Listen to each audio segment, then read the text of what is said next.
முக்கிய வழக்கில் அதிர்ச்சி முடிவு. கண்ணீர் விட்டபடி தீர்ப்பு சொன்ன நீதிபதி. ஒரு நிமிடம் உறைந்து போன சுப்ரீம் கோர்ட். நீதிமன்ற வரலாற்றில் இப்படி ஒரு தீர்ப்பு சொன்னது இதுவே முதல் முறை. லோக்சபாவுக்கு தலைமை நீதிபதி அனுப்பிய அவசர நோட்டீஸ். வணக்கம் நண்பர்களே. பொதுவாகவே நீதிமன்றங்களை பொறுத்தவரை இறைவன் படைத்த ஒரு உயிரை அழிப்பதற்கு யாருக்கும் உரிமை இல்லை என்றுதான் கூறுவார்கள். ஆனால் அப்படிப்பட்ட நீதிமன்றமே ஒரு உயிரை கொலை செய்வதற்கு அனுமதி கொடுத்திருப்பது உச்ச நீதிமன்ற வட்டாரங்களில் பெரும் சோகத்தை ஏற்படுத்தியுள்ளது. அதாவது உத்தரப்பிரதேச மாநிலத்தில் உள்ள காஷியாபாத் என்கிற பகுதியை சேர்ந்தவர் ஹரிஷ் ராணா. பஞ்சாப் பல்கலைக்கழகத்தில் படித்த இவர் கடந்த 2013ஆம் ஆண்டு விடுதியில் 4வது மாடியிலிருந்து தவறி விழுந்து படுகாயமடைந்தார். இந்த விபத்தில் அவரது தலையில் பலத்த அடிபட்டு செயலிழந்து போனார். இதனால் கோமா நிலையில் இருந்த அவரை அவரது பெற்றோர் கடந்த 13 ஆண்டுகளாக கவனித்து வந்துள்ளார்கள். என்றாலும் அவரது உடல்நிலையில் எந்தவித முன்னேற்றமும் இல்லை. செயலற்ற முறையில் படுத்த படுக்கையாகவே இருக்கிறார் ஹரிஷ் ராணா.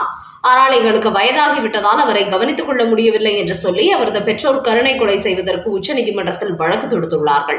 இந்த வழக்கு இன்று நீதிபதிகள் பர்திவாலா, விஸ்வநாதன் அமர்வில் விசாரணைக்கு வந்தது. அப்போது இந்த வழக்கு குறித்து அவரது பெற்றோரிடத்தில் விசாரித்த நீதிபதி பர்திவாலா ஹரிஷ் ராணாவை கருணை கொலை செய்ய அனுமதி கொடுத்திருக்கிறார். ஆனால் இந்த தீர்ப்பு வழங்கிய போது அவர் பெரும் வேதனையுடன் கண்ணீர் விட்டு அழுதுள்ளார். இதை பார்த்து அங்கிருந்த அனைவரும் கலங்கி உள்ளார்கள். இந்த தீர்ப்பை சொல்லும் போது அவரது குரல் தழுதழுத்துள்ளது. அவர் கூறுகையில், தான் படித்து வந்த ஹாஸ்டலில் 4வது மாடியிலிருந்து விழுந்து மூளையில் காயம் ஏற்பட்டதால் உயிர் காக்கும் கருவிகள் மூலம் ஹரிஷ் ராணா உயிரோடு இருந்தபோது அவரது உடலின் எந்த விதமான முன்னேற்றமும் இல்லை என்று நீங்கள் கூறுவதை புரிந்து கொள்ள முடிகிறது. இதுபோன்ற படுத்த படுக்கையான கோமா நிலையில் இருப்பவர்களை கவனிப்பதற்கென்று தனி நபர்கள் வேண்டும். அதுவும் வசதி இல்லாதவர்கள். அவர்களை பாதுகாப்பது ரொம்பவே கடினம். ஆனால் நீங்களோ 13 ஆண்டுகளாக தங்களது மகனை கவனித்துவிட்ட நிலையில் வயதாகிவிட்ட தங்களால் கவனிக்க முடியவில்லை என்று கூறுவதை இந்த நீதிமன்றம் ஏற்றுக்கொள்கிறது. கருணை கொலை என்பது 2 வகை உள்ளது. உயிர்காக்கும் சிகிச்சை மூலம் உயிர் வாழ்ந்து வரும் கருவிகளின் செயல்பாட்டை நிறுத்துவது ஒரு முறை. அப்படி செய்தால் அவர்கள் இயற்கை மரணம் அடைந்து விடுவார்கள். இன்னொரு கருணை கொலை என்பது ஒருவரை கொலை செய்ய வேண்டும் என்று மரணத்தை ஏற்படுத்தும் மருந்துகளை கொடுக்கக்கூடியது. ஆனால் நீதிமன்றத்தை பொறுத்தவரை இதுபோன்ற கருணை கொலைக்கு இதுவரை அனுமதி வழங்கியதில்லை. ஆனால் முதல் முறையாக ஹரிஷ் ராணா வழக்கில் உச்சநீதிமன்றம் இந்த தீர்ப்பை வழங்குகிறது என்று கூறி கண்கலங்கியுள்ளார் நீதிபதி பர்திவாலா. ஆனால் இதே வழக்கில் 2018, 2023ஆம் ஆண்டுகளில் தங்களது மகனை கருணை கொலை செய்ய கோரி ஹரிஷ் ராணாவின் பெற்றோர் உச்சநீதிமன்றத்தில் மனு தாக்கல் செய்தபோது அதை நீதிபதிகள் ஏற்கவில்லை. இந்த நிலையில்தான் தற்போது அவரது பெற்றோரின் உடல்நிலையை கருத்தில் கொண்டு இந்த கருணை கொலைக்கு உச்சநீதிமன்றம் அனுமதி கொடுத்துள்ளது. இதற்கான ஏற்பாட்டை எய்ம்ஸ் மருத்துவர்கள் செயல்படுத்த வேண்டும் உச்சநீதிமன்றம் உத்தரவிட்டிருக்கிறது. அந்த வகையில் இந்திய நாட்டில் உச்சநீதிமன்றம் கருணை கொலைக்கு அனுமதி வழங்கியிருப்பது இதுவே முதல் முறை என்பது குறிப்பிடத்தக்கது. அடுத்த செய்தி. நாடு முழுக்க வரப்போகிறது பொது சிவில் சட்டம். லோக்சபாவுக்கு உச்சநீதிமன்றம் அனுப்பிய அதிரடி நோட்டீஸ். சுப்ரீம் கோர்ட் தலைமை நீதிபதி சூரியகாந்த் அமர்வில் இன்றைய தினம் முஸ்லிம் பெண்களுக்கு சம சொத்துரிமை கோரும் பொதுநல வழக்கு ஒன்று விசாரணைக்கு வந்தது. அப்போது நீதிபதி சிவில் சட்டங்களில் உள்ள சிக்கல்களுக்கு பொது சிவில் சட்டமே சிறந்த தீர்வாக அமையும் என்று தெரிவித்திருக்கிறார். என்றாலும் தற்போதுள்ள சிவில் சட்ட விதிகளை ரத்து செய்வது பல குழப்பங்களை ஏற்படுத்தும். இந்த வழக்கை பொறுத்தவரை மனுதாரர் சார்பில் ஆஜரான வழக்கறிஞர் இஸ்லாமிய பெண்களுக்கு சம உரிமை மறுக்கப்படுவதாக வாதிடுகிறார். அதோடு முத்தலாக் குறித்த வழக்கில் உச்சநீதிமன்றம் சொன்ன அனைத்து தீர்ப்பையும் சுட்டிக்காட்டுகிறார். 1937ஆம் ஆண்டு முஸ்லிம் தனிநபர் சட்டத்தை எதிர்த்து இந்த வழக்கு தொடரப்பட்டது. குறிப்பாக பரம்பரை சொத்துக்களை பொறுத்தவரை முஸ்லிம் ஆண்களை விட பெண்களுக்கு உரிமைகள் மறுக்கப்படுவதோடு பாகுபாடு காட்டப்பட்டு வருகிறது என்றும் மனுதாரர் குறிப்பிட்டுள்ளார். பரம்பரை சொத்து என்று வரும்போது அது மத பழக்கம் அல்ல, சிவில் உரிமை கோரும் விஷயமாகும் என்று கூறியுள்ள நீதிபதி சூரியகாந்த், அனைவருக்கும் சம உரிமை சமத்துவத்தை உறுதிப்படுத்த நீதிமன்றம் இதில் தலையிட முடியும். பழைய விதிகள் ரத்து செய்யப்பட்டாலும் அடிப்படை தனிநபர் சட்டம் இந்திய அரசியலமைப்பின் 372வது பிரிவின் கீழ் தொடரும் என்றாலும் இதுபோன்ற சிக்கல்களுக்கு ஒரு முடிவு காண வேண்டும் என்றால் பொது சிவில் சட்டத்தை கொண்டு வர நாடாளுமன்றத்திடம் பொறுப்பை விட்டுவிடுவதுதான் நல்லது என்று தெரிவித்திருக்கிறார். குறிப்பாக 1937ஆம் ஆண்டு கொண்டு வரப்பட்ட சட்டம் ரத்து செய்யப்பட்டால் முஸ்லிம் பெண்களுக்கு இந்திய வாரிசு உரிமை சட்டம் பொருந்தும்.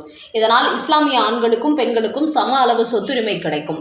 இது முத்தலாக் விவகாரத்தை விட மிகவும் மதசார்பற்ற பிரச்சனை, முற்றிலும் சிவில் உரிமை பிரச்சனை ஆகும். இதற்கு அரசியல் சாசன அமர்வு மூலம்தான் தீர்வு காணப்பட வேண்டும் என்று கூறியுள்ளார் தலைமை நீதிபதி சூரியகாந்த். மேலும் இந்தியாவை பொறுத்தவரை கிரிமினல் சட்டம் என்பது அனைத்து தரப்பினருக்கும் ஒரே மாதிரி தான் செயல்பட்டு வருகிறது. கொலை, கொள்ளை போன்ற குற்றங்கள் நடக்கும்போது குற்றவாளிகள் எந்த மதத்தை சார்ந்தவராக இருந்தாலும் ஒரே மாதிரியான தண்டனை தான் வழங்கப்படுகிறது. ஆனால் சொத்துரிமை என்று வரும்போது இந்து, முஸ்லிம், கிறிஸ்தவர்களுக்கு தனித்தனி சட்டங்கள் உள்ளது. இதை நீக்கிவிட்டு அனைவரும் இந்தியர்கள் என்கிற அடிப்படையில் ஒரே மாதிரியான சட்டத்தை கொண்டு வருவதுதான் பொது சிவில் சட்டமாகும். அதனால் நாட்டில் உள்ள அனைத்து பெண்களுக்கும் சாதி மதம் சாராமல் சமூக உரிமை என்பதை உறுதிப்படுத்த ஒரே வழி இந்தியா முழுவதும் பொது சிவில் சட்டத்தை கொண்டு வருவதுதான் என்று கூறியுள்ள நீதிபதி, பொது சிவில் சட்டத்தை கொண்டு வர வேண்டும் என்று சுப்ரீம் கோர்ட் சொல்வது இது முதல் முறையல்ல. மேலும் முத்தலாக் குறித்த விஷயங்களை பொது சிவில் சட்டத்தை உச்சநீதிமன்றம் ஆதரித்து வந்திருக்கிறது என்றும், அந்த வழக்கு சம்பந்தப்பட்ட விவாதத்தின் போது தலைமை நீதிபதி சூரியகாந்த் நீதிமன்றத்தின் கடந்த கால செயல்பாட்டுகளையும் சுட்டிக்காட்டி மக்களவையில் இந்த பொது சிவில் சட்டத்தை இந்தியா முழுக்க நடைமுறைக்கு கொண்டு வருமாறு அறிவுறுத்தி நோட்டீஸ் அனுப்பியிருக்கிறார். அடுத்த செய்தி, என்டிஏ கூட்டணிக்கு வருகிறாரா விஜய்? டீலுக்கு ஒத்துக்கொள்ளாத எடப்பாடியால் அப்செட்டான அமித்ஷா. மத்திய அமைச்சர் அமித்ஷாவை பொறுத்தவரை 2026 தேர்தலில் திமுகவோ அதிமுகவோ எந்த கட்சியாக இருந்தாலும் அறுதி பெரும்பான்மை பிடிப்பதற்கு வாய்ப்பே இல்லை. கூட்டணி கட்சிகள் இணைந்துதான் ஆட்சியை பிடிக்க முடியும் என்கிற சூழல்தான் உள்ளது. அப்படிதான் அனைத்து சர்வே முடிவுகளும் தெரிவிக்கிறது என்று கூறி வருகிறார். இந்த நிலையில் நடிகர் பவன் கல்யாணிடம் நடிகர் விஜயிடத்தில் பேச்சுவார்த்தை நடத்தி அவரை தேசிய ஜனநாயக கூட்டணிக்கு கொண்டு வருவதற்கு உத்தரவிட்டுள்ளார் அமித்ஷா. இந்த நிலையில் பவன் கல்யாண் தலைமையிலான 5 பேர் கொண்ட டீம் சென்னை வந்து விஜயிடத்தில் பேச்சுவார்த்தை நடத்தியிருக்கிறது. குறிப்பாக விஜயை பொறுத்தவரை 234 தொகுதிகளுக்கும் தன்னால் வேட்பாளர் நிறுத்த முடியாது என்பதை புரிந்து கொண்டுள்ளார். அப்படியே நிறுத்தினாலும் தேர்தல் செலவுகளை அவர்களால் கவனிக்க முடியாத நிலைமைதான் உள்ளது என்பதனால் பவன் கல்யாண் டீமிடம் பேச்சுவார்த்தை நடத்தியிருக்கிறார். அப்போது தேசிய ஜனநாயக கூட்டணிக்கு வந்தால் 2.5 ஆண்டுகள் எடப்பாடி பழனிசாமி முதலமைச்சர், 2 ஆண்டுகள் விஜய் முதலமைச்சர் என்று கூறியுள்ளார். இந்த டீல் விஜய்க்கு ரொம்பவே பிடித்திருக்கிறது. நம்மால் 234 தொகுதிகளிலும் வேட்பாளர்களை நிறுத்த முடியாமல் சிரமப்பட்டுக் கொண்டிருக்கிறோம். இந்த நேரத்தில் நேரடியாக சிஎம் ஆஃபரே நம்மை தேடி வருகிறது என்று அதற்கு சம்மதம் தெரிவித்திருக்கிறார். ஆனால் இந்த தகவலை எடப்பாடி பழனிசாமி இடத்தில் பேசிய போது அவர் ஒத்துக்கொள்ளவில்லையாம். எக்காரணம் கொண்டும் முதலமைச்சர் பதவியை மட்டும் நான் விட்டுக் கொடுக்க மாட்டேன். 160 தொகுதிகளில் போட்டியிட்டால் அதிமுகவால் அறுதி பெரும்பான்மை தொகுதிகளில் வெற்றி பெற முடியும் என்று கூறிவிட்டாராம். ஆனால் இந்த விஷயத்தை மத்திய அமைச்சர் அமித்ஷா இடத்தில் அப்படியே சொல்லாமல் 2.5 ஆண்டு சிஎம் என்கிற இந்த டீலுக்கு அதிமுகவின் சீனியர்கள் கடுமையாக எதிர்ப்பு தெரிவிக்கிறார்கள். விஜய்க்கு வேண்டுமானால் துணை முதலமைச்சர் பதவி கொடுக்கலாம், ஒரு புதிய கட்சிக்கு எதற்காக இவ்வளவு முக்கியத்துவம் கொடுக்க வேண்டும் என்று ஆளாளுக்க கொந்தளிக்கிறார்கள். இந்த விஷயத்தில் 2.5 ஆண்டு முதலமைச்சர் டீலுக்கு நான் ஒத்துக்கொண்டால் கட்சி மேலிடம் உடைந்துவிடும் என்ற ஒரு காரணத்தை அமித்ஷா சொல்லி எஸ்கேப் ஆகியுள்ளாராம் எடப்பாடி பழனிசாமி. அந்த வகையில் 2.5 ஆண்டு முதலமைச்சர் பதவி என்கிற இந்த டீலுக்கு விஜய் ஒத்துக்கொண்டாலும் எடப்பாடி பழனிசாமி நோ சொல்லிவிட்டதால் தேசிய ஜனநாயக கூட்டணிக்கு தமிழக வெற்றிக் கழகத்தை கொண்டு வரும் கடைசி முயற்சியும் தோல்வியடைந்திருக்கிறது.